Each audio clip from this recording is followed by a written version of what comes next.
এবারের বিবাহবার্ষিকী আমাদের কাছে ভীষণ স্পেশাল। আমরা খুব সুন্দরভাবে পালন করেছি, একদম ঘরোয়াভাবে। আর স্পেশাল কেন সেটা অবশ্যই শেয়ার করব। হ্যালো বন্ধুরা, welcome back to my YouTube channel. আশা করি তোমরা সবাই খুব ভালো আছো। আমার নতুন আরেকটি ব্লগে তোমাদের সবাইকে স্বাগত জানাই।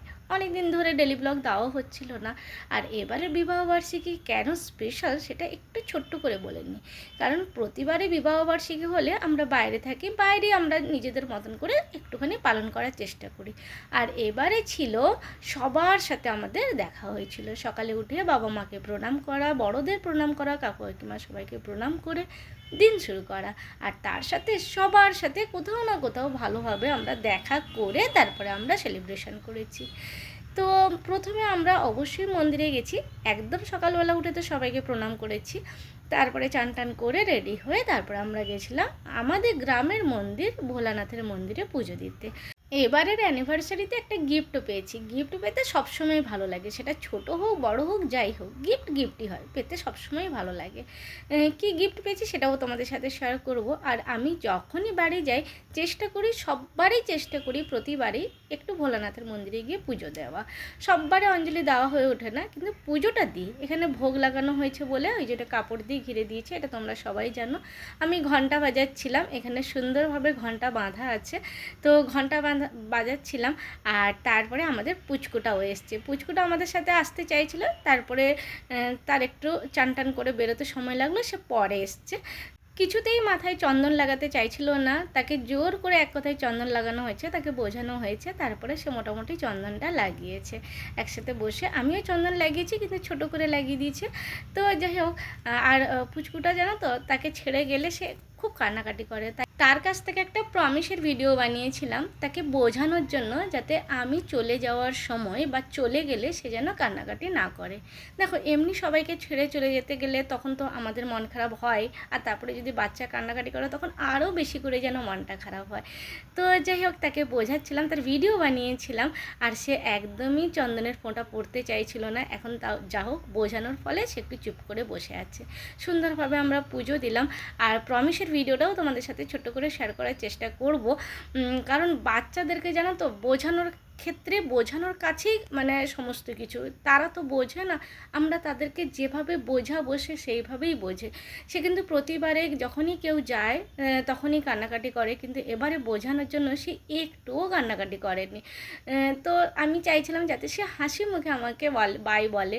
তো তাই হয়েছে। এখানে বললো আমি একটু ঘন্টা বাজাই পিসি, তো ঘন্টা বাজাচ্ছে, আমি তখন তার ভিডিওটা নিলাম সুন্দরভাবে। এদিকে বাবা গোপালকে নিয়ে বেরিয়েছে একটু সন্ধ্যাবেলা, মানে বিকালবেলা ঘোরাতে বেরিয়েছে। একটু রোজ দিন মানে ডেলি বিকালবেলা হলে গোপালকে নিয়ে একটু বাইরে বেরোনো হয়। তারপরে তো পুজো হয়, তাকে চকলেট দেওয়া, বিস্কিট দেওয়া, সব কিছুই থাকে।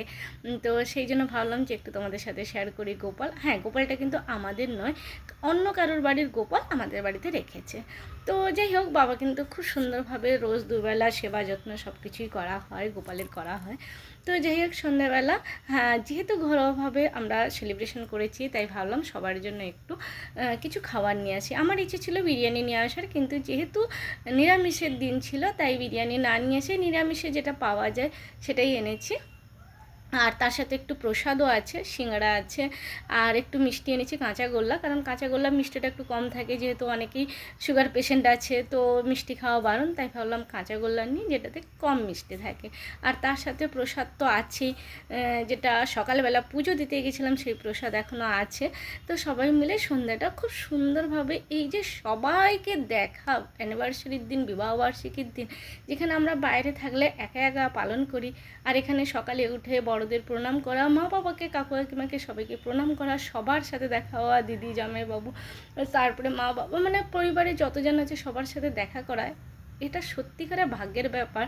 কারণ এই রকম অ্যানিভার্সারি খুব একটা একদমই হয়নি, এই প্রথমবার হলো যে পরিবারের সবার সাথে দেখা হয়েছে। তো যাই হোক, ছোট্ট করে একটু জলখাবারের ব্যবস্থা করা হলো, কারণ সন্ধ্যেবেলা আবার অন্যান্য কিছু রাত্রিবেলা খাওয়ার প্রোগ্রাম আছে, তাই সন্ধ্যেবেলাটা বেশ হালকার ওপর হলো। তো যাই হোক, ভীষণ ভালো লাগলো, সুন্দরভাবে সেলিব্রেশন হলো। হ্যাঁ, তোমাদের যে প্রমিসের ভিডিওটা শেয়ার করব বলেছিলাম সেটাও শেয়ার করব। আসলে ব্যাপারটা হচ্ছে, আমি সবসময় মনে করি বাচ্চাদেরকে না একটু ওদের মতন করে একটু যুক্তি দিয়ে যদি বোঝানো হয়, তাহলে বাচ্চারা কিন্তু সেইভাবে বোঝে। তাদেরকে যদি কোনো কিছু বোঝানোর থাকে, তো তাই ভাবলাম একটু চেষ্টা করে দেখি। প্রতিবারই তো সে কান্নাকাটি করে কেউ চলে গেলে, তো এবারে একটু ট্রাই করে দেখি যাতে সে না কাঁদে। তো দেখলাম আমি সাকসেস হয়েছি, সে কিন্তু একটুও কাঁদেনি। আর আমাদের ঘরে দুটো বড় বড় ব্যাঙ ঢুকেছিল, তো ভাবলাম অনেক দিন পর এরকম ব্যাঙ দেখছে। আমরা যেহেতু গ্রামে থাকতাম, সেজন্য রোজ দিনে 4 বেলায় ব্যাঙ দেখতে পেতাম, কিন্তু এখন বাইরে থাকার জন্য এরকম বড় বড় ব্যাঙ খুব একটা দেখতে পাইনি। তাই তোমাদের সাথে শেয়ার করলাম। চলো এবার প্রমিসের ভিডিওটা একটু শেয়ার করি। হ্যাঁ, এবার বল, আমি যদি কালকে বাড়ি যাই তাহলে তুই কাঁদবি না তো? বাড়ি যাই তার কাঁদবে না তো? আমি যদি কালকে বাড়ি যাই তাহলে তুই কাঁদবি না তো? না, আমি কাঁদবো না। তাহলে তোর কথা মতন আমি আজকে থেকে যাচ্ছি, কালকে আমি যাবো, তুই তাহলে কাঁদবি না? না। কালকে যখনই যাই, আমি সকালে যাই, বিকালে যাই, সন্ধ্যায় যাই, যখনই আমি বাড়ি যাব, তুই কিন্তু কাঁদবি না। পাক্কা? পাক্কা না? প্রমিস? প্রমিস। একদম সিরিয়াসলি বললি যে তুই কালকে কাঁদবি না? ঠিক তো? স্মাইল করে বল। হ্যাঁ, একদম কাঁদবি না। তুই আমার ভালো মেয়ে। ওর কথা মতো যেহেতু রাত্রে থেকে গেছিলাম, তাই পরের দিন যখন সকালবেলা বেরিয়ে এলাম, তখন কিন্তু ও বাই বলেছে। আর সব থেকে যেটা আমার বেশি ভালো লেগেছে, সে কিন্তু একটুও কাঁদেনি। তো যাই হোক বন্ধুরা, কেমন লাগলো বলো আমার আজকের ব্লগ? যদি ভালো লাগে লাইক কমেন্ট করো। টাটা, বাই বাই, ভালো থেকো।